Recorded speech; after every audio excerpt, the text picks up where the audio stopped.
रात के 8 बज चुके हैं और मैं हूं आप सभी का अपना शावेज़ मलिक और हाजिर हूं आप लोगों के सामने फिर से एक क्राइम की कहानी को लेके, एक क्राइम की घटना को लेके। दोस्तों, आए दिन मैं आप लोगों को क्राइम की घटनाएं सुनाता रहता हूं और जितनी भी घटनाएं होती हैं उससे कहीं ना कहीं बहुत बड़ी सीख मैं समाज को देने की कोशिश करता हूँ, ताकि समाज में किस तरीके की गलती की वजह से किस तरीके के क्राइम हो रहे हैं। कल के दिन जो घटना मैंने आप लोगों को सुनाई थी, उस घटना में एक बहुत बड़ा संदेश भी था कि कोई भी महिला किसी भी बाहरी व्यक्ति से ऐसे ही तारीफ सुनकर उसके प्रति आकर्षित ना हो जाए, बल्कि वो ये सोच समझ ले अच्छे तरीके से कि आज का जो समाज है ये किसी का भी सगा नहीं है। और दोस्तों, आज की जो घटना मैं आप लोगों को सुनाऊंगा, ये घटना आज के समाज के लिए आईना है, आज के समाज के लिए, बल्कि जो परिवार हैं उन परिवार के लिए बहुत ज़्यादा ज़रूरी है। खासकर उन परिवारों के लिए जिन परिवारों में कोई छोटी बच्चियां होती हैं, उनके लिए ये घटना बहुत ज़्यादा ज़रूरी भी है और उन लोगों को सुनना भी चाहिए। और ऐसे लोगों को ज़्यादातर अपने परिवार, अपने रिलेटिव्स को इस वीडियो को ज़रूर से ज़रूर आप लोग को शेयर करना चाहिए, क्योंकि आज की घटना एक ऐसी घटना है कि जिस घटना को जब मैं पढ़ रहा था, इस पर स्टडी कर रहा था, तो मुझे बड़ा हैरानी हुई और मैंने सोचा कि आज के ज़माने में लोग इंसानियत को किस तरीके से शर्मसार कर रहे हैं।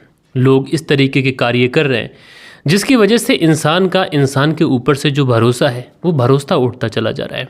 और आए दिन जब इस तरीके की घटनाएं बढ़ रही हैं, तो उसके बाद में हम लोग देखते हैं कि कोई भी इंसान किसी के काम आने के लिए तैयार नहीं है। फॉर एग्जाम्पल दोस्तों, अगर मैं आप लोगों को बताऊं कि पहले रास्ता चलते लोग एक दूसरे से लिफ्ट मांग लिया करते थे, और उस दौर में लोग एक दूसरे को लिफ्ट दिया ही करते थे। अगर कोई बाइक से जा रहा है तो कोई राहगीर अगर पैदल चलता हुआ मिल जाता था तो उसे लिफ्ट दे दिया जा करती थी। उसके बाद में ऐसा हुआ कि अगर कोई मोबाइल फ़ोन मांग रहा है और किसी से बात करनी है और उसके मोबाइल उसके पास में है नहीं, कोई नंबर है, तो उसको मोबाइल फ़ोन दे दिया करते थे कि चलो ठीक है बात कर लो। लेकिन जैसे जैसे ज़माने ने करवट बदली, इंसान का जो भेड़िए वाला रूप था, वो भेड़िए वाला रूप इतना ज़्यादा विकराल होकर सामने आया कि इस तरीके की जो इंसान मदद करता था, कहीं ना कहीं वो मदद भी करना इंसान छोड़ चुका है। इसी वजह से कि इंसान किसी भी तरीके के फ्रॉड से, किसी भी तरीके की चीज़ों से बच सके। एग्जाम्पल के तौर पे जैसे कोई अगर बाइक से जा रहा है और कोई व्यक्ति उससे लिफ्ट मांगता है, आज के ज़माने में लिफ्ट मांग लो तो पीछे से कुछ अड़ा कर उसको सामान वगैरह छीन लिया जाता है, मोबाइल फ़ोन छीन लिया जाता है, लूटपाट कर ली जाती है उससे। इस तरीके की चीज़ें होती हैं।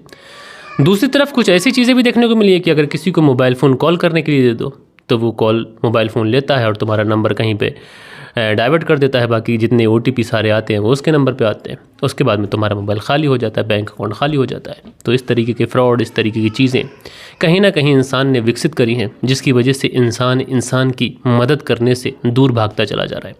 और आज की घटना भी बिल्कुल ऐसी ही घटना है।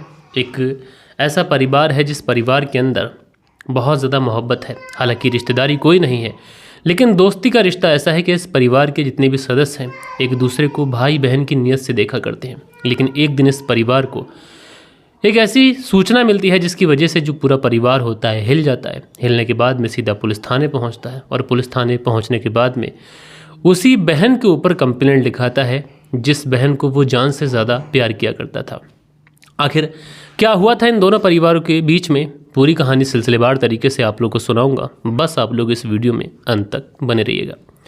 दोस्तों, बात करूं अगर आज की कहानी की, तो आज की कहानी की शुरुआत होती है मध्य प्रदेश से। और मध्य प्रदेश में एक शहर लगता है भोपाल शहर। काफ़ी ज़्यादा बड़ा शहर है, जाना माना शहर है। और इसी भोपाल शहर के अंतर्गत यानी जो ज़िला है, एक थाना आता है नजीराबाद थाना। ये जो नजीराबाद थाना है, इसी थाने के इलाके की मैं बात कर रहा हूँ। इसी नजीराबाद थाने के एक गांव में एक परिवार रहा करता है। इस परिवार में एक छोटी बच्ची है जिसकी उम्र महज 11 साल के आसपास है। और इसी मंगलवार को इस लड़की के जो परिवार वाले होते हैं वो देखते हैं कि ये लड़की अभी अभी तो बस वापस आई है रिश्तेदारी से और अभी अभी गुमसुम बैठी हुई है। परिवार वाले इससे पूछने की कोशिश करते हैं कि बेटा क्या हुआ है, क्यों तुम परेशान हो। तो ये जो लड़की होती है किसी भी तरीके की बात करने की स्थिति में नहीं होती है। इसकी आंखों से बस आंसू बहने लगते हैं, आंसू गिरने लगते हैं।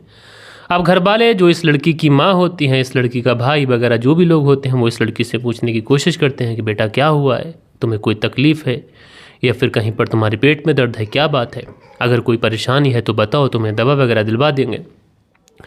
लेकिन ये जो लड़की होती है किसी से कुछ भी बात कहने के लिए तैयार नहीं होती है। उसके बाद में इसकी जो माँ होती है अपनी बेटी को उठाती है, बहलाती है, फुसलाती है, सीधा कमरे के अंदर लेके जाती है और उसके बाद में वो जो माँ होती है अपनी बच्ची का हाथ अपने हाथ में लेके पूछती है कि बेटा क्या बात है, अगर कोई बात है तो तुम हमें बताओ, अगर तुम्हें किसी मदद की ज़रूरत होगी तो हम तुम्हारी मदद करेंगे, कोई चीज़ अगर तुम्हें चाहिए होगी तो वो चीज़ तुम्हें ला के देंगे, अगर तुम्हारी तबीयत ख़राब है तो तुम्हें दवा दिला के देंगे, लेकिन बेटा ऐसे गुमसुम तो मत रहो, आखिर बात क्या है वो बात बताओ। जैसे ही ये माँ अपनी उस 11 साल की बच्ची को ढांढस बंधाती है, जैसे ही ये माँ उस 11 साल की बच्ची को भरोसा दिलाती है, तो वो जो 11 साल की बच्ची होती है ज़ारों कतार रोने लग जाती है। बच्ची रोते हुए कहती है कि माँ, कल मुझे जो जीजा जी लेकर गए थे उन जीजा जी ने मेरे साथ में गलत काम किया है। अब जैसे ही ये बात माँ सुनती है, माँ एकदम से अंदर तक हिल के रह जाती है कि ये क्या बोल रही है बच्ची। उसके बाद माँ जो होती है तुरंत अपने पति के पास उस बच्ची को लेके पहुँचती है और कहती है कि जिसे तुम बहन कहा करते थे, देखो उसने क्या किया है। अब जैसे ही ये बातें बच्ची जो होती है अपने पिता को बताती है, पिता गुस्से से आग बबूला हो जाता है। तुरंत ये परिवार वाले नजीराबाद थाने में पहुंचते हैं और नजीराबाद थाने में पहुंचने के बाद में एक व्यक्ति जिसका नाम विनय सिंह होता है और उसकी पत्नी पूनाबाई, इन दोनों के खिलाफ FIR दर्ज कराते हैं और कहते हैं कि साहब इन दोनों को गिरफ्तार करके इन दोनों को कड़ी से कड़ी सज़ा दिलवाओ। अब जैसे ही ये परिवार वाले पुलिस थाने में ये बात कहते हैं तो पुलिस वाले कहते हैं क्या बात है, पूरी बात हमें सिलसिलेवार तरीके से बताओ, तब हम इस मामले में कार्रवाई करें, क्योंकि आधी अधूरी इन्फॉर्मेशन अगर हमें मिलेगी तो भला हम कैसे इस मामले में कार्रवाई करेंगे। अब जैसे ही पुलिस वाले ये बात कहते हैं तो ये जो 11 साल की बच्ची थी, इसके जो माता पिता साथ में गए हुए थे वो बताते हैं कि पास ही के गांव में एक विनय सिंह रहा करता है। विनय सिंह जिसकी पत्नी पूनमबाई है, वो इस लड़की के इस लड़की के भाई को राखी बांधा करती थी। इस लड़की के भाई को राखी बांधा करती थी, उसे अपना भाई कहकर बुलाया करती थी। और इसकी जो बहन थी 11 साल की, इसको पूनाबाई जो थी वो बहन कह के बुलाया करती थी। यानी रिश्ता ऐसा था कि भले ही इन दोनों के बीच में खून का रिश्ता कुछ ना हो, लेकिन दोस्ती का रिश्ता ऐसा बंधा था कि मुंह बोली बहन वो इस लड़की की बन गई थी। इसीलिए इन दोनों परिवारों के बीच में काफ़ी ज़्यादा आना जाना था। दोनों परिवार अक्सर एक दूसरे के घर आते, खाना खाते, बैठते, बातचीत करते। अगर कोई शादी समारोह होता, कोई फंक्शन होता तो दोनों एक दूसरे की दावत वगैरह करते। इसी तरीके से चीज़ें चल रही थी। परिवार बहुत ज़्यादा खुश था, सारी ही चीज़ें बहुत एक्यूरेट तरीके से चल रही थी। कभी कभी ऐसा होता है कि हमारे जो खून के रिश्ते होते हैं उनसे हमारा मनमुटाव होता है, जिसकी वजह से बनाए हुए जो रिश्ते होते हैं उन रिश्तों पर हम ज़्यादा भरोसा कर लेते हैं। हम दूसरे को खुश करने के लिए वो सब कुछ करते हैं कि जिससे वो हमसे खुश हो सके, लेकिन हम कोई ऐसा काम नहीं कर सकते जिससे हमारा अपना हमसे खुश हो सके। लिहाजा अब इन दोनों परिवारों में ये सारी चीज़ें चलती रहती हैं। इसी सोमवार को जो विनय सिंह होता है वो इस 11 साल की बच्ची के माता पिता के पास आता है और उसके बाद में कहता है कि तुम्हारी जो बिटिया है, एक दिन के लिए मैं इसे अपने घर ले जाना चाहता हूँ।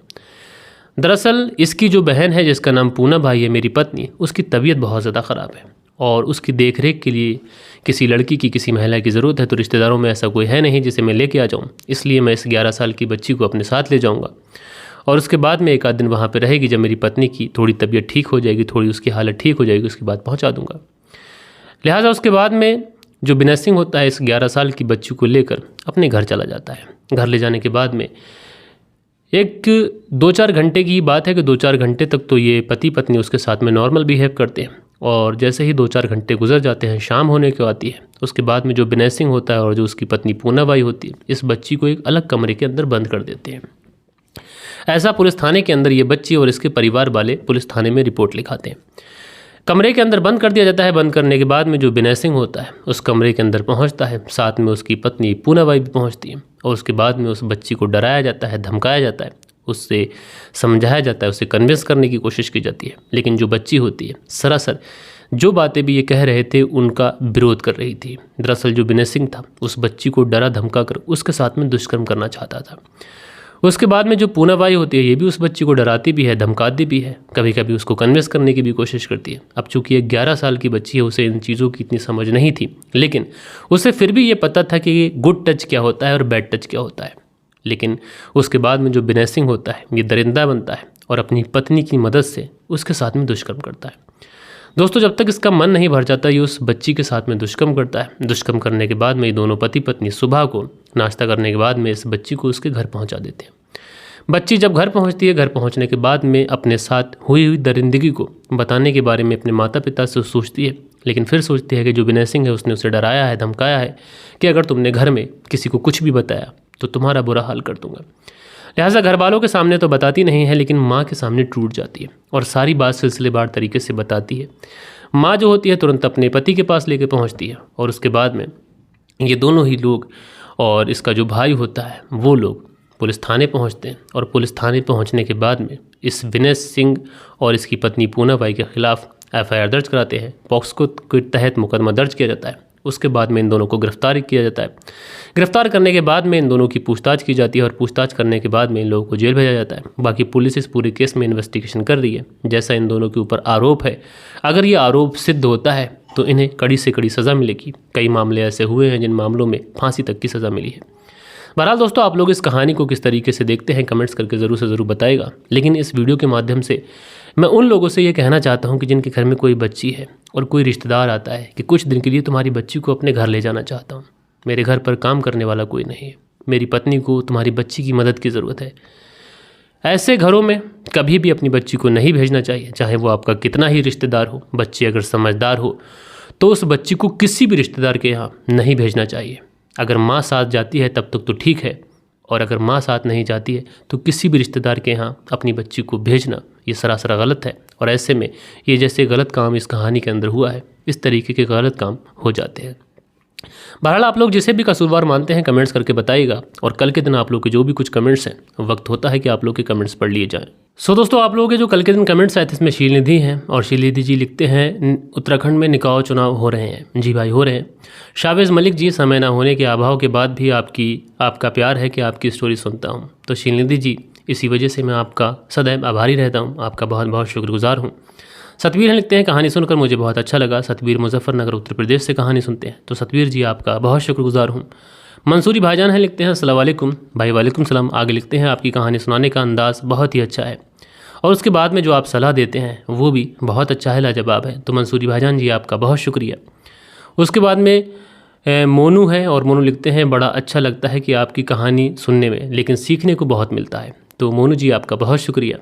उसके बाद में गैरी मोहर है लिखते हैं नाइस स्टोरी भाई। और आपने लास्ट में जो बोला मलिक भाई कि इतनी जल्दी किसी की बातों में नहीं आना चाहिए वरना अंजाम सही नहीं होता। गॉड ब्लेस यू, ये बहुत अच्छा था। तो गैरी मोहर जी, आपका बहुत शुक्रिया। सुरेंद्र शर्मा है लिखते हैं नमस्ते मलिक भाई साहब, नाइस स्टोरी। सुंदर कुमार, श्री विजयनगर राजस्थान से। तो सुरेंद्र शर्मा जी, नमस्ते भैया, आपका बहुत बहुत शुक्रिया। ए के खान है लिखते हैं सुपर स्टोरी भाई। तो ए के खान जी, आपका बहुत शुक्रिया। उसके बाद में मनोज भारद्वाज है लिखते हैं नाइस स्टोरी सर। तो मनोज जी, आपका बहुत शुक्रगुजार हूँ। सोहनलाल सेतिया हैं लिखते हैं गुड स्टोरी। तो सोहनलाल जी, आपका बहुत शुक्रिया। राजकिशोर चौरसिया महाबालेश्वर महाराष्ट्र से कहानी सुनते हैं, बहुत शुक्रिया आपका भाई। लाइक अब्बास से लिखते हैं अस्सलाम वालेकुम शावेज़ भाई, नाइस स्टोरी। लाइक अब्बास गुलिस्तानाज बागपत यूपी से कहानी सुनते हैं, आपका बहुत शुक्रिया। गर्ल हु करके आईडी है और इनका नाम राजेश्वरी है, लिखती है नाइस स्टोरी भाई। तो राजेश्वरी बहन, आपका बहुत बहुत शुक्रिया। स्टेटस फॉर यू हैं जो हार्ट बनाते हैं, दुआ मांगते हैं, लाइक करते हैं, बहुत शुक्रिया। उसके बाद में जूता करके आईडी है, लिखते हैं भाई बहुत अच्छा स्टोरी है, क्या बोलूँ आजकल इंसान क्या एनिमल हो रहा है, पीस जय मेटल। तो आपका बहुत बहुत शुक्रिया। लाइक अब्बास लिखते हैं जो औरत अपने पति की नहीं हुई वो किसी और की कैसे हो जाएगी। तो लाइक अब्बास जी, आपका बहुत शुक्रगुजार हूँ। हसीबुल अंसारी हैं लिखते हैं अस्सलाम वालेकुम मलिक भाई, मेरे छोटे भाई, नाइस स्टोरी। हमने बहुत देर में वीडियो देखा था मेरे भाई, फिर भी आपने मेरा नाम ले लिया, बहुत बहुत शुक्रिया। ये एक दूसरे पर ध्यान मत दिया करो भाई, आप जो थंबनेल लगाते हो उसमें राइट होता है, बिल्कुल वही बात होती है जो अंदर वीडियो में होता है। आप दूसरों पर ध्यान मत दो, आप अपने व्यूवर्स पर ध्यान दो। तो आपका बहुत शुक्रिया हसीबुल अंसारी जी, मेरे भाई। और उसके बाद में ज़िबैश अंसारी हैं लिखते हैं शाविज़ भाई अस्सलाम वालेकुम, उन भाई की तबीयत कैसी है आप। तो भाई अभी तबीयत जो है वो स्थिर है और उनका ट्रीटमेंट चल रहा है। दीपक सिंह जी हैं लिखते हैं दीपक भाई, न्यू दिल्ली से सुनते हैं, दीपक भाई शुक्रिया। सुनील त्यागी हैं लिखते हैं कैसा ज़माना आ गया है, रेनू सुनील त्यागी शियाना बुलंदशहर से कहानी सुनते हैं। तो भैया बहुत शुक्रिया। उसके बाद में नक्षत्र सिंह हैं लिखते हैं नमस्कार मेरे छोटे भाई। तो नक्षत्र सिंह जी नमस्कार भैया। और आगे लिखते हैं मलिक साहब, बहन का देवर या दूर की रिश्तेदारी होती है, लड़की के माँ बाप की भी गलती है कि जब दूर का रिश्तेदार बार बार कैसे आ जाता था, उसे समझना चाहिए था। बहुत अच्छी बात कही नक्षत्र सिंह जी, मैं आपकी बात से एग्री करता हूँ, सहमत हूँ, शुक्रिया आपका। उसके बाद में हेमंत कोकरे हैं लिखते हैं महिला की गलती है साहब। तो हेमंत कोकरे जी आपका शुक्रिया। उसके बाद में समीर जी हैं लिखते हैं सर इस कहानी का लिंक मिल सकता है। तो भाई मैंने शायद आपको दिया है। उसके बाद में हसीबुल अंसारी हैं लिखते हैं मेरे छोटे भाई, आपने जो बात कही है यूट्यूब में जो भी सर्च करोगे वही चीज़ आपको देखने को मिलेगी। ये लोग पता नहीं क्यों आपके पीछे पड़े हैं। तो हसीबुल अंसारी जी, सबको अधिकार है, अपनी बात रख सकते हैं और ये अच्छी चीज़ भी है। जावेद अंसारी लिखते हैं कहानी बहुत अच्छी है, लेडीज़ को कहानी सीखना चाहिए। सलामत रहिए मलिक भाई। तो जावेद अंसारी जी, आपका बहुत शुक्रगुजार हूँ। उसके बाद में अगला जो कमेंट्स है राम प्रसाद शुक्ला है, लिखते हैं सारी गलती उस औरत की है। पप्पू शुक्ला मुंबई से कहानी सुनते हैं, बहुत शुक्रिया। उसके बाद में ट्विस्ट इनिंग ऑफलाइन करके आईडी है, लिखते हैं अरे चिचा गलती से कल वाला थंबनेल चिपक गया। नहीं भाई, थंबनेल अलग अलग था, आप थोड़ा सा ध्यान दीजिए। बहरहाल दोस्तों, ये थी कहानी और ये थे आप लोग के प्यारे प्यारे कमेंट्स। आशा करता हूँ कि आज की जो कहानी है ये आप लोगों को ज़रूर से ज़रूर पसंद आई होगी। कहानी पसंद आई हो तो एक लाइक करिएगा, दोस्तों और मित्रों के साथ में ज़रूर से ज़रूर शेयर करिएगा। मिलते हैं दोस्तों कल के दिन किसी और क्राइम स्टोरी के साथ में। जब तक के लिए अपना ख्याल रखें, देश का ख्याल रखें, परिवार के रिश्तों की अहमियत को समझें। जय हिंद, जय भारत।